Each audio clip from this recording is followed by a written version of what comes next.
Hello guys, welcome to our my channel JIT M Tech।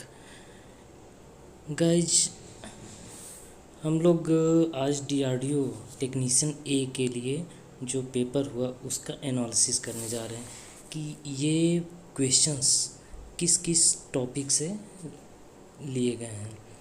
चूँकि DRDO का paper analysis बच्चों के द्वारा पूछ के ही ये पॉसिबल हो पाया। यानी कुछ क्वेश्चंस ये मेमोरी बेस्ड क्वेश्चंस होते हैं और ये मेमोरी बेस्ड जितने बच्चों ने बताया, इस मेमोरी बेस्ड क्वेश्चंस उस आधार पे हमने कुछ एनालिसिस करके कुछ क्वेश्चंस हमें मिले। उस एनालिसिस के आधार पे मैंने आपके सामने वीडियो लेकर आया। इसमें सबसे पहले कि 120 क्वेश्चंस थे। इन 120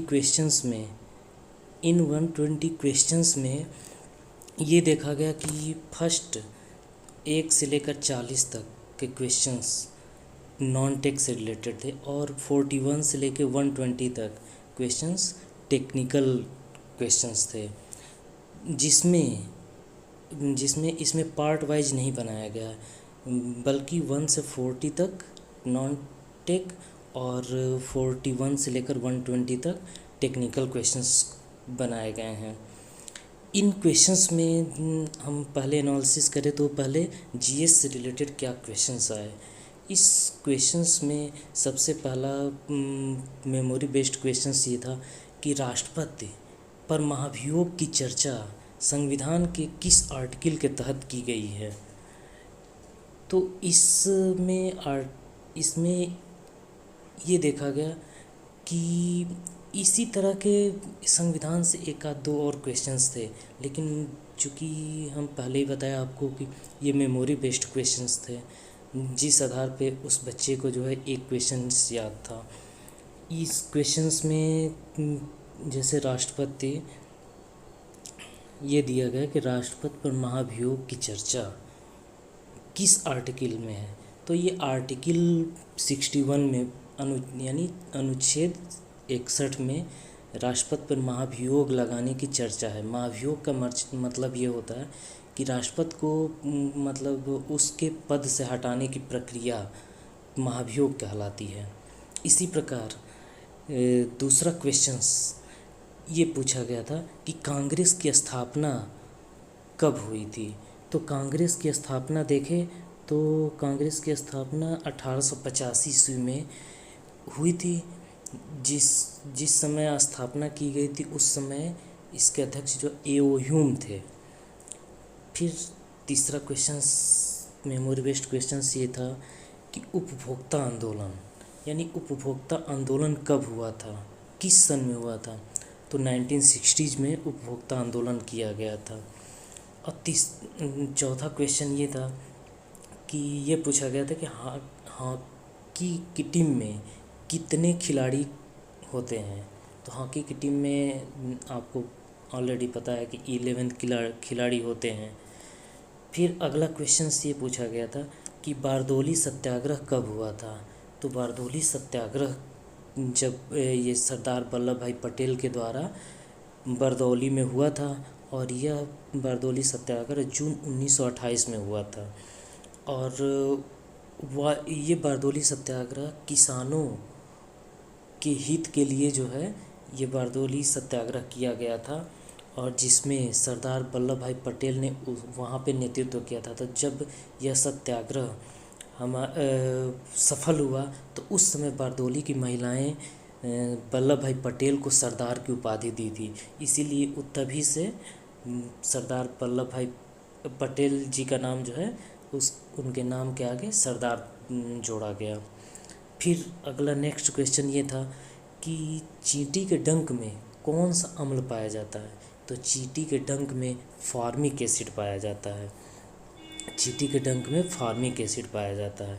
तो इस प्रकार से ये GS से रिलेटेड इसमें कुछ करेंट अफेयर्स के क्वेश्चंस थे। करेंट अफेयर्स के क्वेश्चंस भी थे और कुछ क्वेश्चंस इसमें और भी थे जो कि मेमोरी बेस्ड में इतना ही मिल पाया। और जैसे जैसे इसका एनालिसिस हम फिर दोबारा करेंगे जब पूरे एग्ज़ाम्स हो जाएंगे, तो सभी शिफ्टों का मिलाकर एक बार एनालिसिस की जाएगी। और इस आए मैथ के क्वेश्चंस में प्रॉफिट लॉस से कुछ क्वेश्चंस थे, फिर परसेंटेज से क्वेश्चंस थे, रेशियो से थे, समय कार्य से, वर्क एंड टाइम से थे, टाइम एंड डिस्टेंस से थे। इस प्रकार क्वेश्चंस ये थे। फिर उसके बाद से हम आगे आते हैं। इस प्रकार फिर हम आगे देखें तो रीजनिंग में लगभग 2-3 क्वेश्चंस जो है कोडिंग डिकोडिंग से रिलेटेड थे।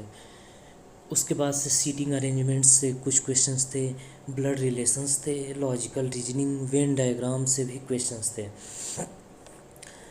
और इंग्लिश की बात करें तो इंग्लिश में सिनोनिम्स और एंटोनिम्स से एक दो क्वेश्चन थे, एक्टिव पैसिव्स थे, फिल इन द ब्लैंक्स थे, सेंटेंस एरर्स से भी कुछ क्वेश्चंस अवेलेबल थे इसमें। और जीएस में कुछ एब्रीविएशंस दिए गए यानी फुल फॉर्म पूछे गए थे, जिसमें से जीएसएलवी था। जीएसएलवी का मतलब ये हुआ कि जियो सिंक्रोनस सैटेलाइट लॉन्च व्हीकल। तो चूँकि ये इसरो से रिलेटेड है तो इस तरह के कुछ एब्रीविएशंस होते हैं, उसको संक्षिप्त जिसको हम लोग संक्षिप्त वर्ड कहते हैं। तो इन सब के कुछ संक्षिप्त वर्डों को आप लोग एक बार देख लीजिएगा। पहली बात कि जैसे डीआरडीओ का फुल फॉर्म क्या होगा, इसरो का फुल फॉर्म क्या होगा, इस तरह के रिलेटेड जो है कुछ क्वेश्चंस थे, उसको जो है आप लोग देख लीजिएगा, इसलिए कि एब्रीविएशंस काफ़ी पूछे जा रहे हैं। रही अब टेक्निकल की बात, तो इलेक्ट्रीशियन का जो पोस्ट था उसके लिए कुछ ऐसे क्वेश्चंस थे जो जिसमें से सबसे ज़्यादा पूछे गए थे ट्रांसफार्मर से रिलेटेड क्वेश्चंस। ट्रांसफार्मर से पूछे गए थे, अल्टरनेटर से पूछे गए थे, फ्यूज से पूछे गए थे, वायरिंग से पूछे गए थे, बल्ब से पूछे गए थे, बैटरीज से पूछे गए थे, यानी लेड एसिड बैटरी में कौन सी एसिड यूज की जाती, इस तरह के जो है लेड एसिड बैटरी से क्वेश्चंस पूछे गए हैं। तथा कुछ इंजीनियरिंग ड्राइंग से भी कुछ क्वेश्चंस पूछे गए थे। तो इस प्रकार डीआरडीओ के एग्ज़ाम्स, इस बार के एग्ज़ाम्स जो है हुए हैं फर्स्ट शिफ्ट में, ज़्यादा हार्ड क्वेश्चन नहीं थे, पर जो बच्चे लगभग टेक्निकल में 70-75 अगर क्वेश्चन इस प्रकार के क्वेश्चंस थे। काफ़ी स्टूडेंट्स से बातचीत के बाद ये एनालिसिस देखा गया कि मतलब पेपर्स लगभग अधिकांश बच्चे जो पढ़े थे वो यही बता रहे थे कि पेपर बहुत इजी था सर, है ना। उसके बाद से नॉन टेक में जो लगभग 40 में से लगभग 20 भी कर लिया तो लगभग उसका सिलेक्शन फिक्स है। तो इस प्रकार से इस शिफ्ट का एनालिसिस अब हम फिर उसके बाद एनालिसिस अगले शिफ्ट की करेंगे, जिस हिसाब से जिस तरह से पेपर आएंगे, किस तरह के पेपर आने वाले हैं। जैसे अभी टेक्निकल में और भी क्वेश्चंस थे, और गेट नॉट गेट से पूछे गए थे, फिर बीजेटी से पूछे गए थे क्वेश्चंस, और आगे क्वेश्चंस ये पूछे गए थे सीलिंग फ़ैन, यानी सीलिंग फ़ैन में फ़ैन जो है कितने वॉटेज की होती है, कितनी पावर की होती है, इस तरह के क्वेश्चंस पूछे गए थे। FET, MOSFET. तो हमारा निर्देश स्टूडेंट्स आप लोगों को यही रहेगा कि आप लोग एक बार मॉसफेट, फेट, बीजेटी, गेट भी पढ़ लीजिएगा, नॉट गेट और एंड गेट, नॉट गेट, इस तरह के क्वेश्चंस जो है पढ़ लीजिएगा। और जब भी कोई भी क्वेश्चंस ऐसे थे जो कोई बच्चा ना कर पाए, ऐसे से कोई थोड़ा सा भी कोई मेहनत किया है तो उस क्वेश्चंस को आसानी से सॉल्व कर सकता था, इसलिए कि पूरे क्वेश्चंस वन लाइनर क्वेश्चंस थे। और एक आध दो रेजिस्टेंस से रिलेटेड क्वेश्चन न्यूमेरिकल्स थे। तो इन सब चीज़ों को ध्यान देते हुए आप लोग आगे की पढ़ाई आप लोग जारी रखिए, और जिनका आगे आने वाले फ्यूचर में शिफ्ट है उसको जो है इस बेसिस पे, है ना, थोड़ा सा एनालिसिस, ये कुछ हिंट तो मिल गया। इसके आगे अब आप लोग इसी बेसिस पे आप हर चैप्टर्स को बारी बारी से जो है प्रिपेयर करते रहें। और इसी के साथ आप लोगों को धन्यवाद, और आगे के एग्ज़ाम्स के लिए आपको बेस्ट ऑफ लक।